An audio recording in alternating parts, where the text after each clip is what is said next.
That was Daniel Bernard Roumain's filter, and he uses the violin like an electric instrument, and he wants it to sound like, for those who do production, like a high-end filter kind of going in and out of the sound. This is the 21st century violin. 4 strings, 1 bow. Let's see what this thing can do. Okay. So welcome to those watching at home. I appreciate you tuning in. And as a performer, I always want more connection with you. And we can do that now. So on your program, you have a little QR code, and during the show, you can ask me a question. Please only do this while I'm talking and not while I'm playing, so you're not interfering with anybody else's listening experience. So you can get out your phones right now, put in the QR code, ask me a question, it'll show up here, and I can answer it for you. Even if you want to send me a little comment. If you want to be anonymous, go ahead. If you want to leave your name, then you can, I will tell the name out loud. So for instance, if Mr. Zunino once asked me a question, he puts his name down, he's asked me, what did you have for breakfast today, Mr. Hadari? And I'll say, okay, Mr. Zunino asked this question. Got it? Great. So that's what's going to happen during the show. That's what Daniel looks like, Daniel Bernard Roumain. I call him Daniel because I know him. I've met him a number of times. I've played a few of his pieces before. He's a cool guy. He doesn't just look cool, but he is actually cool. So the next piece we're going to play for you is a piece by Roxana Panufnik. Now, for this recital, I actually wanted to find a piece by her father, who was also a very, very famous composer. I didn't know about her, and every time I was looking for Panufnik, I found this violin piece that she had written. And it's gypsy music from Eastern Europe, and this music is in my blood. At some point in my life, a few years ago, I asked my wife for a genetic test for 23andMe, and I thought, great, I'm going to get some North African, must be some North African in there, maybe some Latino, maybe at least some Scandinavian in there. Nope. 95% Ashkenazi Jew. So this music is all in my blood, and this music was written for the 100th birthday of a very famous 20th century violinist, Yehudi Menuhin, for his Yehudi Menuhin violin competition in London. And I'm going to play it now. And it alternates between a doina, which is more kind of improvisatory, searching style of music, and a hora, which is a lively dance music. And the composer does ask me to stomp my feet rhythmically to it. So this actually makes me the most nervous of the whole program, to coordinate my feet with what I'm playing. So we'll see how that goes. All right, so this is Roxana Panufnik, Hora Bessarabia.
stomping went okay, which is good.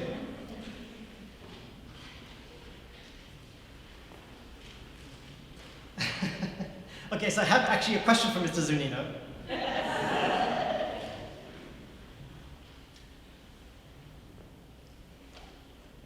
It's a very difficult question to begin with. Thank you, Mr. Zunino.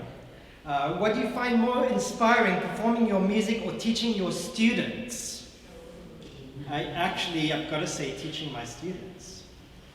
I don't get to perform that much nowadays, and I'm always looking for the connections. So for me, this is a very special experience to play this music in front of you because you are my community. We are one people. If I were to go to Berlin or something and not know who the audience was, that would feel a little bit empty to me.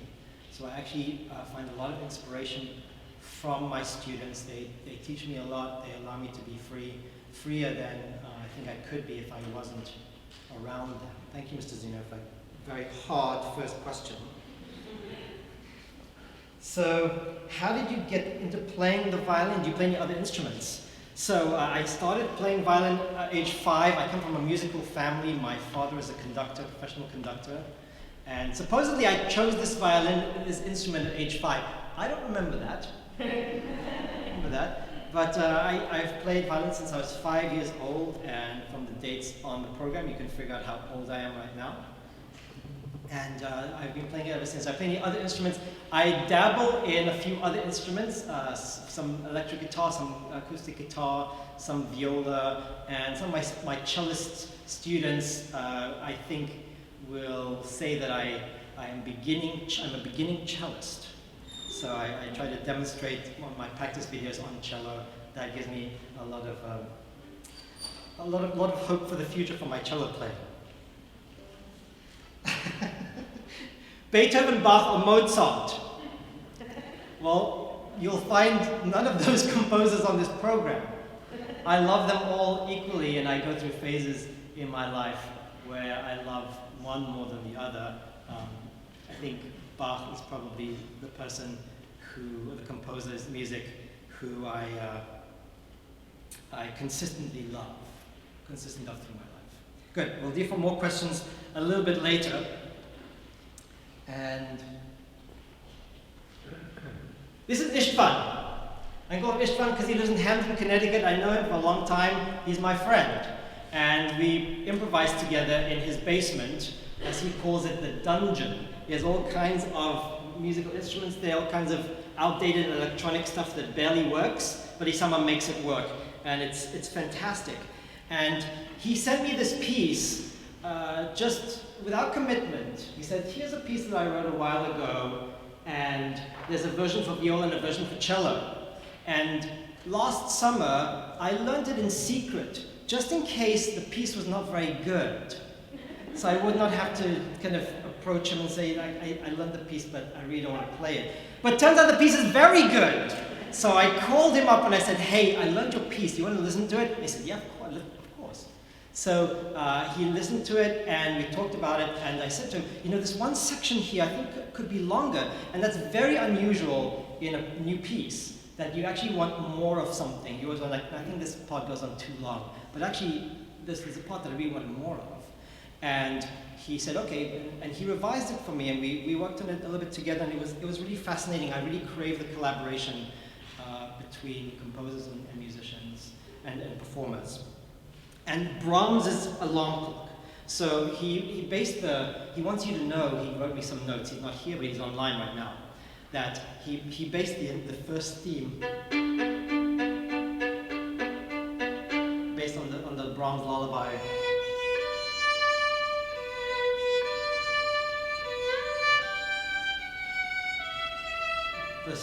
First two notes, he bases that off of that, and you'll hear some, he's Hungarian, and you'll hear some Hungarian chant music, and you'll also hear, if you know the Brahms Violin Concerto, you hear an excerpt of the Brahms Violin Concerto as well. So, here you go. Brahms' alarm clock with Istvan looking down at me and hopefully supporting me in this endeavor.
I'm going to take a few more questions. Do you get nervous before performing? Yes. Nowadays I try, again, I haven't performed a recital in many, many years, I would say. But I want to consider nervousness to be excitement now. So I'm trying to use that energy, that nervous, excited energy, and just turn it around to being something positive.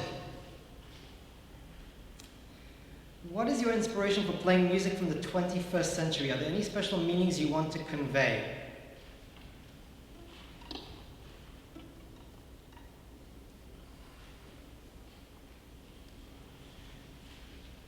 I have been trained as a classical musician my whole life. I have a great reverence for the past, but not everybody does. And I see that we need a more immediate connection to something that's relevant to us. And I think that this music is more relevant to us right now. And it's more relevant to me, and it also comes with less baggage. So there's a ton of recordings of Bach's violin pieces, for instance. A ton of recordings of Mozart's pieces, of Beethoven's pieces. Entire treatises written on them. And I'm not sure how much more I have to contribute to all of that, to tell you the truth. I'm not sure. I love that music. I like playing it. This is more immediate to me. There's something about it, the new music, that is freeing. I was telling my colleagues this the other day, that it's freer. No one's played that piece. Actually, that's a world premiere. No one's heard that piece before. The Brahms' Alarm Clocks. It's the first time it's ever been played in public. So you're the first to hear it. So there's something, for me, more immediate about it. Thank you for the great question. I appreciate it. How does it feel to play Hora Bessarabia with all the changes in emotion? Thank you. It feels good. it feels good. It feels relevant. It feels as though I'm searching for something, and the silences are really good. Try to draw out the silence. I tell my students that silence is also part of music. It's also part of speaking, so we should use it to our advantage to switch the emotional atmosphere there. Great, we'll move on. Keep them coming.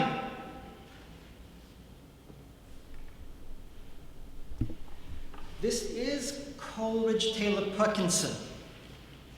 Since the Black Lives Matter became much more prominent last year, the whole world of classical music had to have a reckoning.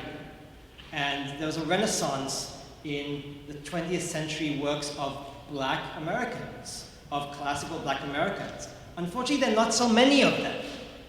Yes, we because of the racist policies of the 20th century, we just don't have enough of them. They all moved to play jazz. And all of our 20th century could have been filled with fantastic classical music written by Black composers. It just didn't happen that way. And this guy's my new favorite composer. If you listen to his pieces, the Sinfonietta for strings, he wrote another set of pieces for solo violin based on blues. It's just, he's a master. There's no question that he's a master, and I want to find out more about him and about his music. This is a really fun piece to play, but it's really hard. It's really hard, and I started off, it's written quarter note equals 80, so it's 80 beats per minute. I started at quarter note equals 50 beats per minute, and I could not even make it to 60 at some points. So I had to practice pretty diligently to make this happen, and I love the piece, and I'm also indebted to Mr. Fisher our wonderful jazz teacher, that I went to play this for him, and he gave me some wonderful tips. So this is Louisiana Blues Strut, a cakewalk. It's not a cakewalk.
Any more questions?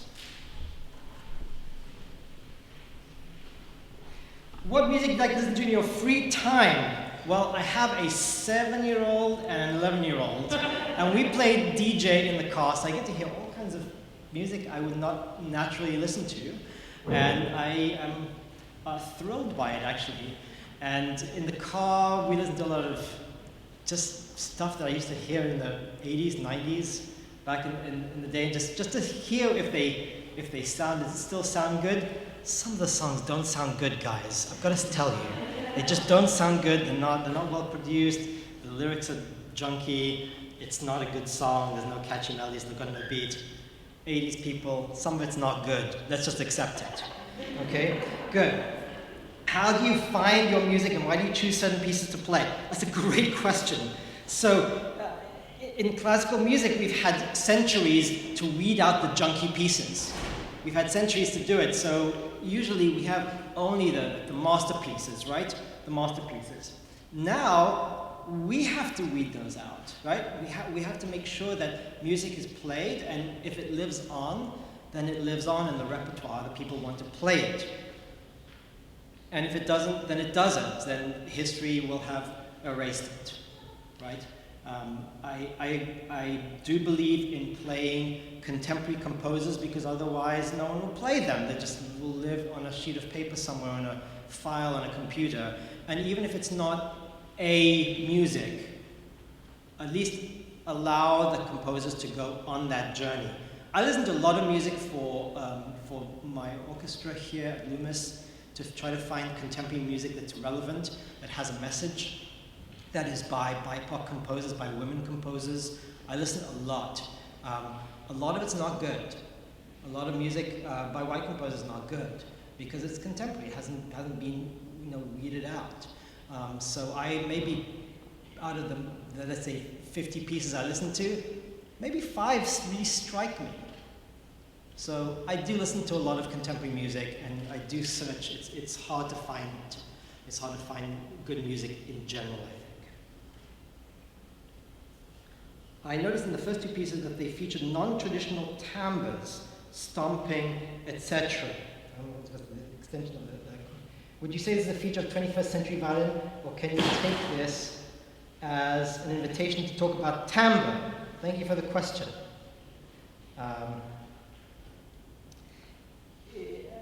Maybe, maybe. I've seen some weird effects in the Baroque period. A composer called Bieber has a suite of pieces where he's trying to imitate animals, and some instrumentalists choose to scratch on the strings when for certain animals. But I would say that in the 21st century, we've pushed the limits of what this is all about, and that's good. That's a good thing. All right. Moving on.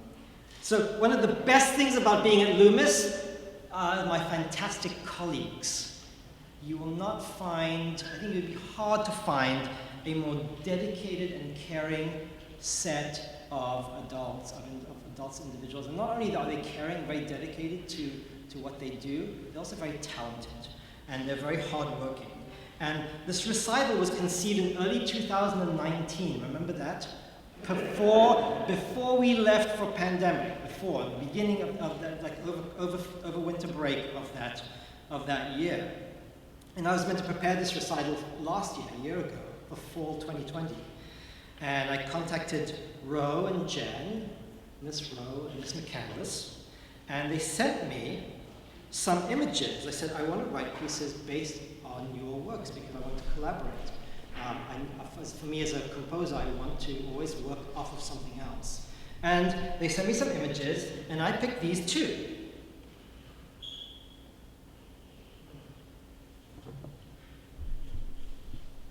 This is Ro's work, by the way.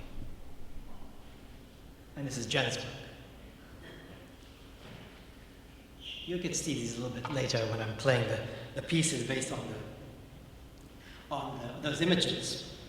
And I wanted to kind of let you in a little bit on my compositional process. So I think that one of my strengths as a composer is being able to create gestures, musical gestures and musical character. And when I have an image like that, I have the image in front of me and I just improvise. I free improvise, try to make something happen. Sometimes I record it, but sometimes I'm always thinking about it. And my wife will tell you that sometimes in the car, I'll be thinking about something. Wait, get the voice memo out. I need to get something down, otherwise I'll forget it. For those of you who are composers, if you get an idea, get the voice memo out because you'll forget it, I promise you. So this is what one of my voice memos sounds like.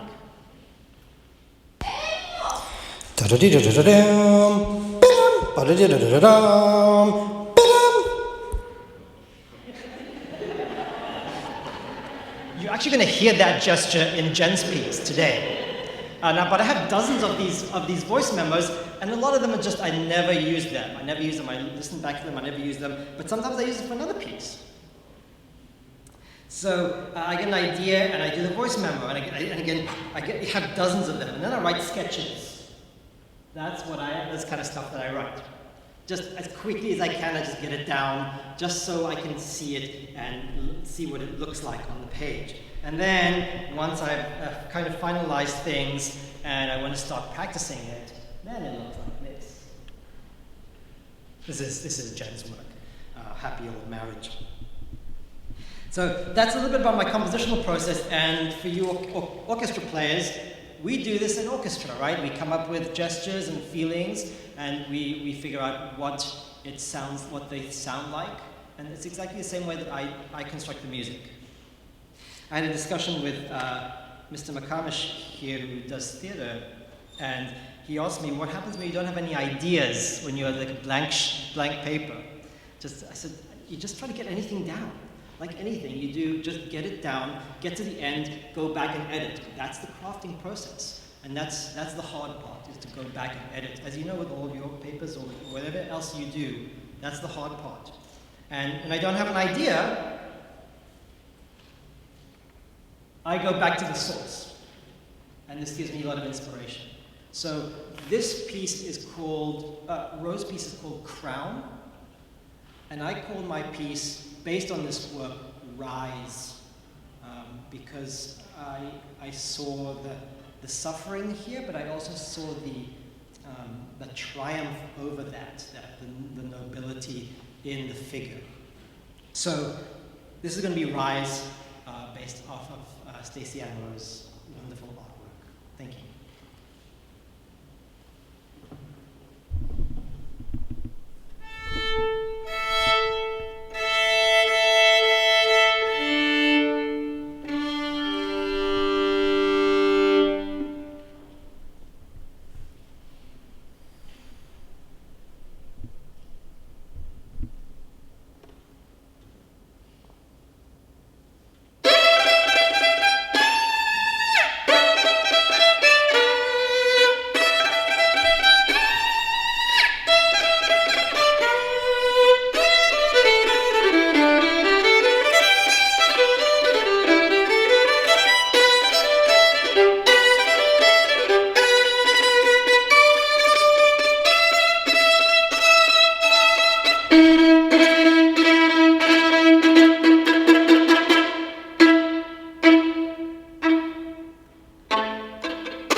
next one is called Happy Old Marriage.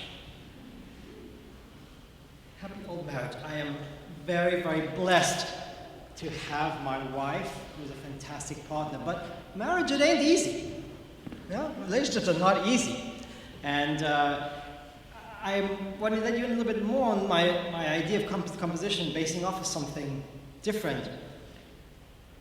That how much of the music is literal, is a literal representation of that.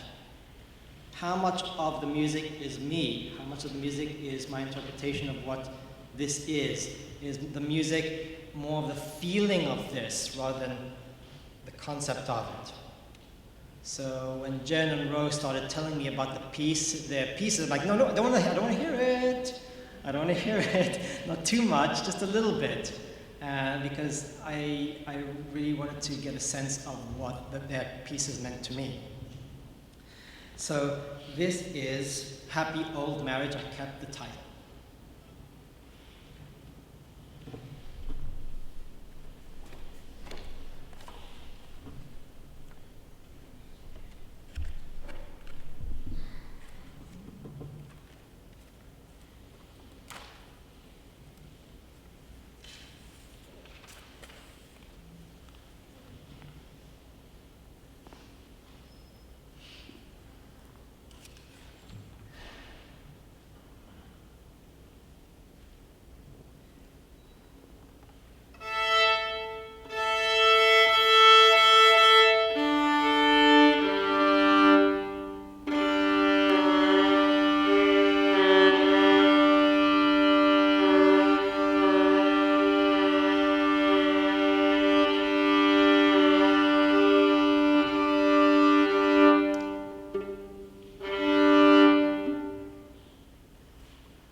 Questions on this last piece in the program.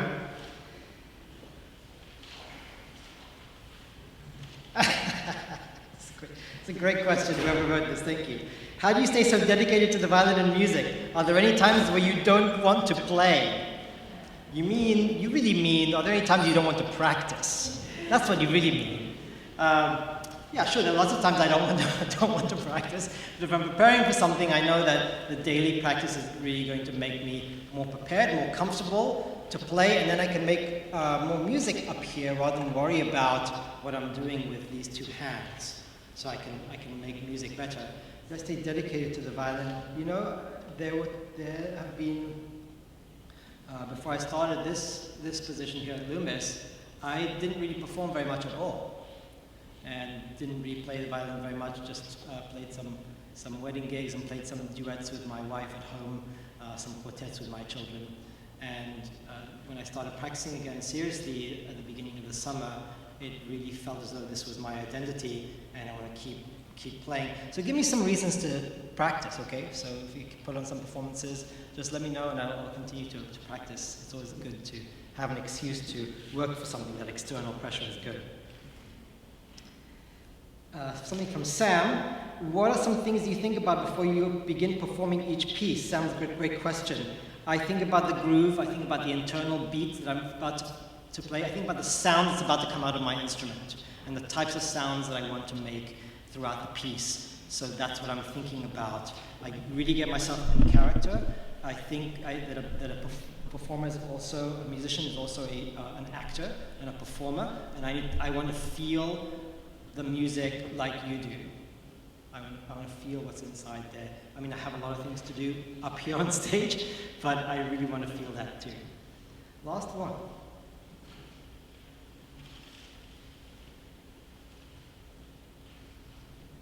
Do you prefer playing in an ensemble, orchestra, or solo, and why? I like them all. I like them all. If it's with people I really like, it doesn't really matter the music actually. If it's with people I like playing with, they're good musicians, and we have a good open time to play with the music and to explore the music and search for what can be right, and we reach good compromises. I like playing in all of those ensembles. I miss playing big orchestral works like Mahler and Beethoven symphonies. I miss those. And I like playing chamber music if it's the right environment. And solo, I just get to play by myself, so it's, I get to hang out with myself. I don't know if that's good or not, but I get to explore this. It's low maintenance. It's low maintenance. I just have to pick up the violin and play, right? So, and I can make music all by myself. So this is the last piece, and it's not a 21st century piece. So this is a piece by Paganini, his 24 Caprices for solo violin. These are fun and virtuosic and Italian and hard. hard to play, but they should sound really easy to play as well. So this is the piece with the most baggage, and I played at the end of the piece, at the end of the recital. So I hope that you have had a really great time. I've had a fantastic time preparing this recital and to be here in front of you and to work with Jen and Ro. Many thanks to Dan Corgiulo for all of the technical support and all of the support from Loomis faculty, my department head, Ms. Chris. Thank you so much for everything that you do here. And thanks to all the students who inspire me every day to make music. It's really fun. Paganini, 23rd Caprice.